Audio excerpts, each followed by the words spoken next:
NPR comes from the Pajamagram Company, offering matching holiday PJs for the entire family at pajamagram.com. Good afternoon, I'm Ariel Instead, WOSU News. Convicted murderer Ronald Post has been trying to avoid a scheduled execution, claiming Ohio's lethal injection procedure would cause him undue pain since he's obese. But now there's a possibility Post's life could be spared for a totally different reason. State House correspondent Bill Cohen explains. As the board puts it, quote, the representation afforded Post throughout his prosecution and beyond did not rise to the level that society has come to expect in death penalty cases, end quote. Now it's up to Governor Kasich to decide Post's fate. Bill Cohen at the Ohio Public Radio State House News Bureau. A House incumbent has been declared the winner of a Northeast Ohio recount by a razor-thin margin, helping Republicans secure a 3/5 majority at the State House next session. The New Philadelphia Times reporter says State Representative Al Landis of Dover was named the victor in the 98th District late yesterday after 13 hours of deliberation. Landis beat Democrat Josh O'Farrell by 8 votes in one of 2 Ohio House races that went to recounts. The recount trimmed his lead by 7 votes. The other recount retained a GOP incumbent in Cleveland. Republicans last held a 3/5 House majority in 2005, 2006, Democrats in 1991 and 1992. Pretty nice day here in central Ohio. Plenty of sunshine this afternoon. A high of 50 degrees, increasing clouds overnight. A low of 32. We have rain on tap for the weekend. Showers mainly tomorrow afternoon. A high of 53. We could see rain again on Sunday, even a thunderstorm. Now back to special coverage from National Public Radio. Special coverage from NPR News. I'm Guy Raz in Washington. And of course, we're following the breaking developments out of Newtown, Connecticut, where at least 27 people, including many children, have been shot dead at an elementary school. As you might imagine, details are coming out very quickly. We'll confirm as much as we can, as fast as we can. We have reporters on the scene and en route to the scene. Earlier, just a short time ago, Lieutenant Paul Vance spoke at a press conference in Newtown, and he assured the public that they are not endangered and that the site is secure. The shooter is deceased inside the building. There's a great deal of work that is undertaken immediately upon locating the shooter, and that is there's a great deal of search warrant activity, there's a great deal of law enforcement activity both in and out of state to ensure that we cover all the bases relative to that specific individual. Suffice it to say the scene is secure. State Police Major Crime Squad, Newtown Police Department, Danbury State's Attorney, and many agencies are working together to answer all the questions surrounding exactly what happened. That's Lieutenant Paul Vance speaking just a short time ago in Newtown, Connecticut. Many details still coming in, and as you might imagine, we are still working here at NPR to confirm numbers and details. Let's go right now to what we do know. WNPR's Jeff Cohen is at the scene. He's at Sandy Hook Elementary in Newtown. And Jeff, what do we know at this hour? We don't know a whole lot. You just played part of Paul Vance's press conference. All he would say was that there were several fatalities, both student and staff. But when it comes to numbers, he wouldn't go any further. The governor's advisor, a man by the name of Roy Ogiagrosso, explained, as best as I could understand, that the governor didn't want to release numbers yet until he had a chance to speak with family members. So there are lots of numbers out there. And I'll tell you, I was near the school earlier when parents were coming out. There's just a stream of parents walking down a hill not far away with their children. And the scope just didn't have that same feel. The numbers that you said just came as a shock when we heard them here at a staging area for the press, because that wasn't the feel that we got initially from some parents walking out. So there are more questions right now than answers. And indeed, Jeff, we should reiterate that we have not been able to confirm the numbers that we've been hearing in other media, but we do know that multiples, many people are reported to have been killed there. Describe where you are. Where is the school? It's about an hour and a half north of New York City. What is the neighborhood like? So where I am earlier, I attempted to get close to Sandy Hook Elementary School, the school itself, and it was sort of a traffic snarl, and you just couldn't really get anywhere. I parked at the time behind a church building, and as I was standing there, I was on the phone, and this had to have been about an hour and a half or an hour and 45 minutes or so, the reports of shooting. And as I'm standing there, I see three state troopers and a dog combing the woods, literally right behind where I was standing, and this was a good hour and 45 minutes later. So it left the impression that they were still obviously looking for someone or something. Now, just did hear from Lieutenant Vance, who said that the scene is secure. There had been talk of a possible second shooter. He did say that the shooter is in the building, and that the scene is secure. So right now, I am in a staging area, frankly, probably about a mile from the school, at a town park. So we know that, according to law enforcement, the shooter, suspected gunman, is dead. What do we know about what happened? When did it happen, and how did it unfold? Again, we know very little. We can piece together what we've heard from parents. About 9:40 or so this morning, the first call went in to Newtown Police, the 911 call. They called state police for assistance. We know there were several calls for ambulances that you could hear on standard traffic and that sort of thing. One little boy I spoke with, and his father, little boy, said that they had to get into a part of the room near a music room where the teacher felt confident and comfortable that whoever was there shooting couldn't see them. I'm hesitant to say a whole lot more because we don't know a whole lot. Again, we know the scene is secure now. There are several fatalities. We don't know exactly how many.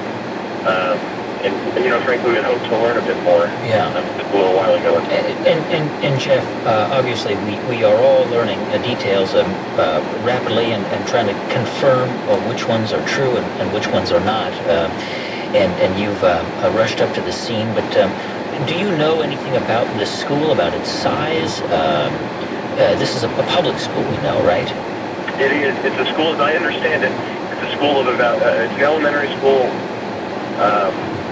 if I recall, it's 1st to 4th grade.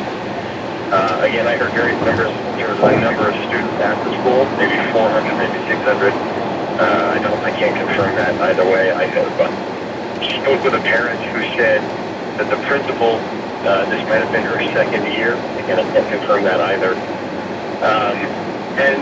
This is a part of Connecticut that is, I don't know, it's not quite necessarily commuter to New York. Halfway, I guess, between here and Hartford, between New York and Hartford, Stanford and Hartford. And it's I'm looking around here, I had a park that's wooded, it's nice houses, it's sort of your typical suburban place that just had this world turned upside down.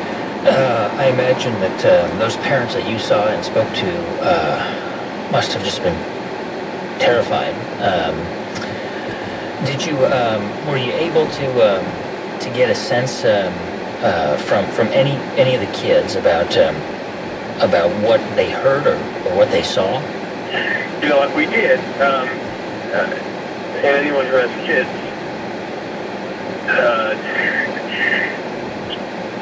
knows to be hesitant when I tell you what they saw. But there's a little boy who was concerned that he saw someone, but his mother didn't seem confident in what he was telling me, frankly. What we do know from his father, and his Brian, was that they got some text messages or somehow an alert from the school. Schools all around here in the district went on lockdown, and there were reports of children sort of being led out of the building classroom by classroom once the police arrived here. So I don't know a whole lot of that. I can tell you that, obviously this is a huge, potentially just devastating event. And all along my drive here, it was about a 40-minute drive, I was pretty much being passed constantly, it felt like, by state police, lights and sirens, obviously coming here. Connecticut hasn't seen, I'm not sure any place has seen things like this, at this magnitude, if it is as bad as we're hearing reported. So it's, yeah, that's about all I have for you. That's WNPR's Jeff Cohen. He's at Sandy Hook, or near Sandy Hook Elementary in Newtown, Connecticut. Jeff, thank you. We'll be checking back in with you soon.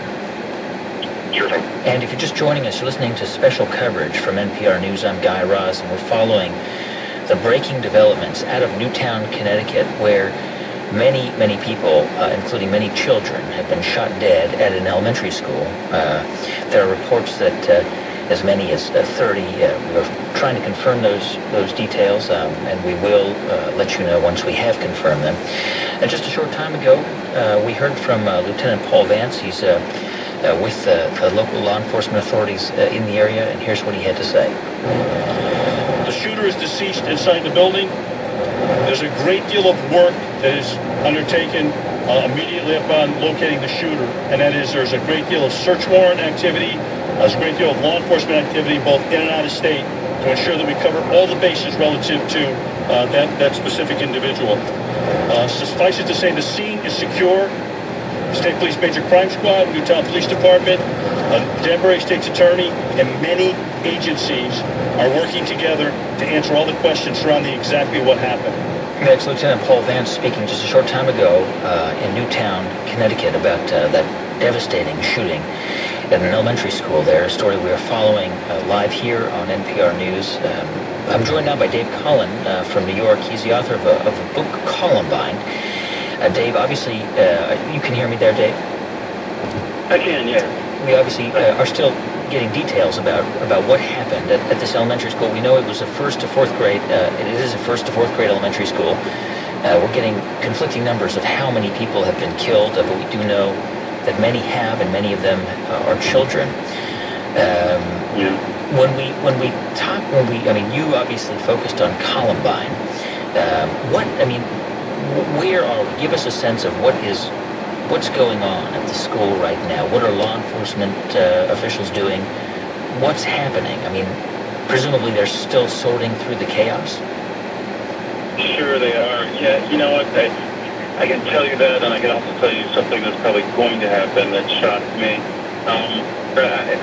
I got out to Columbine within the first hour when we thought it was still a hostage standoff, and it was just complete pandemonium. The biggest thing was parents trying to reunite with their children, which was difficult logistically for a couple reasons. And we've learned some things, too, that schools have learned not to do to re-traumatize them. For instance, at one of the rendezvous points, they had kids walk across the stage so that parents, so there were thousands of parents, could see them and identify and rush up.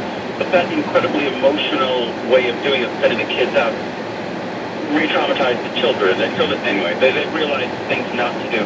But what really sort of overwhelming to me is today, I'm sure it's complete panic and sort of what you would imagine in a scene like that.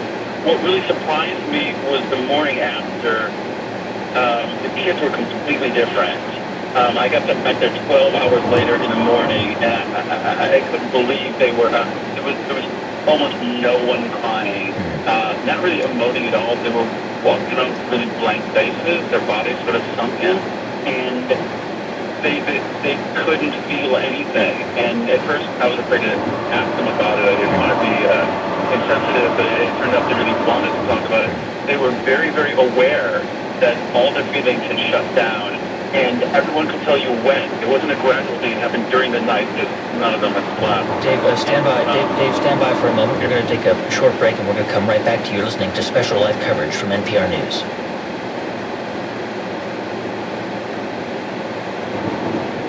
I'm Marilyn Smith here in Columbus. You're hearing special live coverage of that school shooting in Connecticut this morning, in which it's believed 18 to 20 children were killed, and as many as 27 to 30 people in all have been killed in that school shooting in Connecticut. We're listening to special coverage from National Public Radio.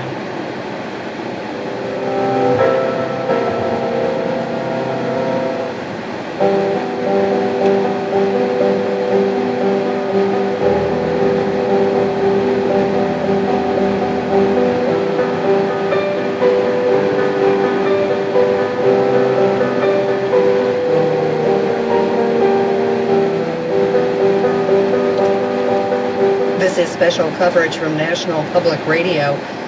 That school shooting in Connecticut this morning, in which it's estimated nearly 30 people were killed. You're listening to live special coverage from NPR News. I'm Guy Raz here in Washington, and of course we're following this tragic story out of Newtown, Connecticut, where many, perhaps more than 24, according to AP and Reuters, people have been killed, including many children, at an elementary school there in Newtown, Connecticut, the Sandy Hook Elementary. We're following that story closely here on NPR, and we'll have more details as we are able to confirm them. Just a short time ago, Lieutenant Paul Vance of local law enforcement spoke at a press conference, and here's what he said. The shooter is deceased inside the building.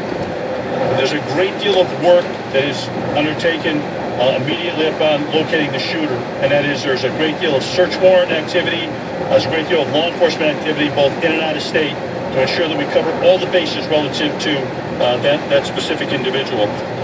Suffice it to say, the scene is secure. State Police Major Crime Squad, Newtown Police Department, Danbury State's Attorney, and many agencies are working together to answer all the questions surrounding exactly what happened. That's Lieutenant Paul Vance speaking just a short time ago in Newtown, Connecticut. Let's go to Dave Owens. He's a reporter for the Hartford Courant, and he's covering this story. He's close to the school. Dave, I understand you are parked pretty close by to the school, to Sandy Hook Elementary. What can you tell us? What do you know right now? Well, there's a lot of information that we wish we knew. We have reports of the toll, which is just awful. And we're trying to confirm that, get information about who this shooter is and what caused him to do this. What can you tell us, Dave, about the neighborhood, about the area, about the school? Newtown is a relatively affluent community in western Connecticut, just off of Interstate 84. Lots of people commute to New York City. Lots of people also work towards Hartford, Waterbury. It's a nice community, relatively well-to-do, certainly a safe community. Have you been able to talk to any of the parents or students since you arrived to the scene? I have. The students who were inside the school told us of being in their classrooms and being led out, having the police lead them out, the police telling them to hold hands with each other and to close their eyes until they got outside of the school. Wow. The parents, as you can imagine, I was at the fire station just near the driveway to the school, which was a staging area. Initially, parents were going there to pick up their children. That is where the authorities led the children from the school after the shooting, and that's where children and their parents were reunited, and there were lots of very grin-faced parents hugging their kids tightly. What a story. We heard some reports of children reporting sounds of booms. What do we know about what happened? Do we know what time this happened? Do we know how it unfolded? The best information we have at this point is that it began about 9:30 this morning. The Newtown police had a 911 call from the school and very quickly called for assistance from the state police who cover nearby towns and from neighboring police departments. And as I was heading here, police from throughout the region were rushing to Newtown. The initial police officers who arrived charged into the school to search for the shooter, to try and end what was happening. The shooter is dead inside the school. We know that. And the investigation is underway now. Do we know anything more about who this gunman was? Nothing that I can really talk about yet. We're chasing down information. Nothing that we've confirmed. But we understand he may have had some sort of link to the school. And obviously, as more details come in and we learn more of those details, we will report them. We'll check back in with you when we can, Dave. It's Dave Owens, he's a reporter for the Hartford Courant, covering this devastating school shooting in Newtown, Connecticut at Sandy Hook Elementary. Dave, thank you. Thank you. Let's bring Dave Cullen back in. He is the author of the book Columbine. Dave, before the break, you were talking about how that school dealt with a tragedy more than a decade ago. Are schools prepared? I mean, are schools ever prepared for anything like this? They're much more prepared than they were, drastically more. Excuse me. They've done the obvious, most particularly elementary schools. It's much harder to get in without, most of us do it pretty well where you have to, show some ID and have a reason and so forth, and those kinds of things down. But some of the bigger things, and this may sound awful, but, at Columbine, the SWAT team went to the wrong end of the building and was confused about where the library and cafeteria were, and were relying on faculty to draw maps on pieces of paper on the sidewalk, literally. And so now most schools in the country, the local police have, diagrams, floor plans of the school already on the computer, ready to go. They have codes for the alarm systems to shut them off. The Columbine, the fire alarm went off for hours, and it was deafening, so the SWAT team had to use hand signals. They couldn't even hear each other. It made it much more difficult. So basic things like that we've got in place. And teachers are all now trained. And most students use drills, so they at least know how to react. Which is something. Dave, I mean, each time these tragedies occur, there is talk about what can be done to prevent them, and I wonder whether, some of these schools have gates around them, or locked, or difficult to get into. Mm-hmm. Is that something that more and more schools have been doing since Columbine? I'm not really sure. A lot of schools have increased their security, although, this is a more unusual case. Usually the threat comes within. Usually it's most commonly a student, so they have access. So those kinds of protections don't really help against the most common threats. I'll tell you, the thing with we're trying to stop these, we really do have things available to really cut back on these, and they're not necessarily what you think, but there's no one single answer, because there's not one single type of shooter. But believe it or not, there are three main profiles of shooters, and this really shocks people, but the bulk of them, the majority, are very suicidally depressed, angry, depressive kids. And believe it or not, if we address that problem, and Sue Klebold, the mother of Dylan Klebold, wrote about this for Fulcrum magazine, about her son was severe depressive, and how he was a shooter in Columbine. Parents have to be more, aware of the symptoms